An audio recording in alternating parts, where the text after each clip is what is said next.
Current issue के एक और वीडियो में आपका स्वागत है। क्या है रूस और यूक्रेन का इतिहास? जिगरी दोस्त में कैसे हुई महाभारत? महाभारत इसलिए बोला जा रहा है फ्रेंड्स क्योंकि ये वर्ल्ड वॉर थर्ड की तरफ इशारा कर रहा है। रूस और यूक्रेन के विवाद की 14 सबसे बड़ी बातें, आइए देखते हैं। लुहांस तथा डोनेट्स्क पर रूस ने स्वतंत्र देश घोषित करके पहले ही अपनी सेना उतार रखी है तथा क्रीमिया पर उसने 2014 में कब्जा करके अपनी सेना उतार रखी है तथा काला सागर में उसने अपनी सेना तैनात कर रखी है तथा बेलारूस में उसने अपनी सेना तैनात कर रखी है। इस तरह से यूक्रेन को तीनों तरफ से रशिया ने घेर रखा है तथा यूक्रेन की राजधानी कीव पर भी रशिया ने हमला करके अपने कब्जे में ले लिया है। आइए देखते हैं यूक्रेन का इतिहास। 1991 तक यूक्रेन पूर्ववर्ती सोवियत संघ यूएसएसआर का हिस्सा था। यूएसएसआर का ही हिस्सा था रूस और यूक्रेन। ये 15 देशों में टूटे थे तथा यूक्रेन की सीमा पश्चिम में यूरोप और पूर्व में रूस से जुड़ी है। वैसे तो रूस और यूक्रेन के बीच विवाद की कई वजह है, लेकिन इसमें सबसे बड़ी वजह नॉर्थ अटलांटिक ट्रीटी ऑर्गेनाइजेशन को माना जाता है, जिसकी वजह से यह युद्ध शुरू हुआ है। 1949 में तत्कालीन सोवियत संघ से निपटने के लिए अमेरिका ने नाटो उत्तर अटलांटिक संधि संगठन का गठन किया था। इस संगठन को रूस को काउंटर करने के लिए बनाया गया था। अमेरिका और ब्रिटेन समेत दुनिया के 30 देश नाटो के सदस्य हैं। यदि कोई देश नाटो देश पर हमला करता है तो वह हमला पूरे नाटो देश पर माना जाएगा, जिसका मुकाबला सभी नाटो सदस्य देश एकजुट होकर उसका मुकाबला करते हैं। यूक्रेन भी नाटो में शामिल होना चाहता है, लेकिन यह बात रूस को रास नहीं आ रही है। इसकी वजह से विवाद जारी है। रूस का मानना है कि यदि यूक्रेन नाटो में शामिल हुआ तो उसके सैनिक रूस यूक्रेन की सीमा पर डेरा जमा लेंगे। इस वजह से रूस को लगता है कि नाटो जैसे संगठन के सैनिक अगर उस सीमा पर आ जाते हैं तो उसके लिए समस्या हो सकती है। इसीलिए रूस ने यूक्रेन पर आक्रमण किया था। रूस चाहता है कि नाटो अपना विस्तार न करे और राष्ट्रपति पुतिन इसी मांग को लेकर यूक्रेन व पश्चिमी देशों पर दबाव डाल रहे हैं।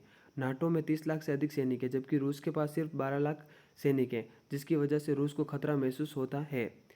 इस वजह से रूस किसी भी कीमत पर यूक्रेन को इसका सदस्य नहीं बनने देना चाहता है।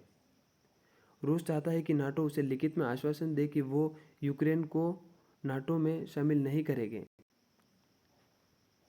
इसके अलावा रूस चाहता है कि नाटो उन देशों को शामिल न करे जो देश यूरोपीय संघ से अलग हुए हैं और नाटो इसे लिखित रूप में दे। क्रीमिया विवाद 2014।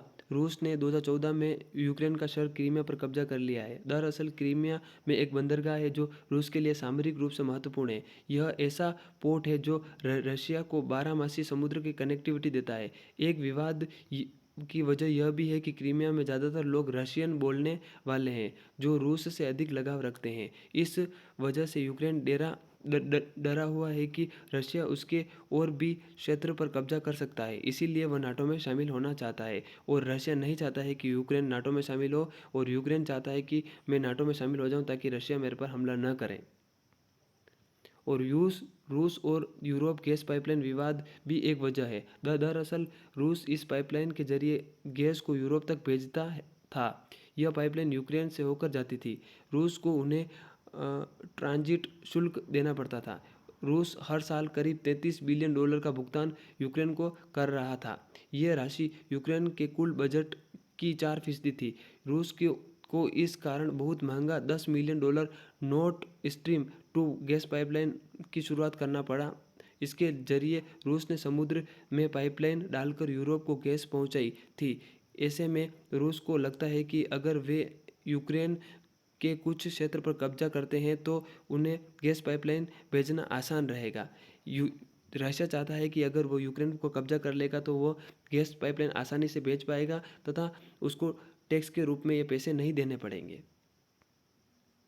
अगर यह वीडियो अच्छा लगा हो तो चैनल को सब्सक्राइब करें तथा लाइक शेयर अवश्य करें और कमेंट करके बताएं कि आपकी क्या राय है तथा इस पर भारत का क्या स्टैंड होना चाहिए और बेल आइकन को प्रेस अवश्य करें। Thank you.